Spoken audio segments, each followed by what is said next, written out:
nagatid ako ng anak ko sa school. Ayun, nakita ako ng teacher. Tapos sabi ng teacher, di ba ikaw po yung nag-vlogs ng mga nakakatuwa? Sabi pa naman ko, ay opo. Sabi niya ganun. Sabi niya, ay napakaganda niyo po pala sa personal. Parang medyo kinilig ako doon. Sabi ko, maliit na bagay po. Sabi kong gano'n.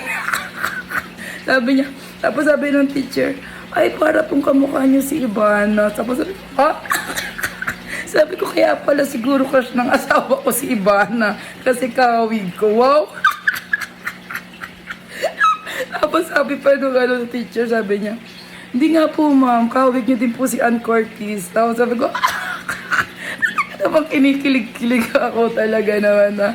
Tapos biglang mamaya sabi nung teacher, naghahanap po kasi kami ng magdo-donate ng electric fan, 3 po.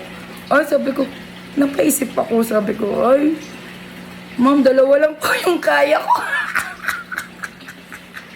Kasi nga, syempre, dami nang sinabi sa akin eh. Nahiya naman ako kung kung wala akong kaya. Tapos ngayon, yung problema ko, naghahanap ako ng pambili ng 2 electric fan. Kaya ayun, susunod din ako maghahatid ng anak ko. Kasi nabobola ako eh. Bye.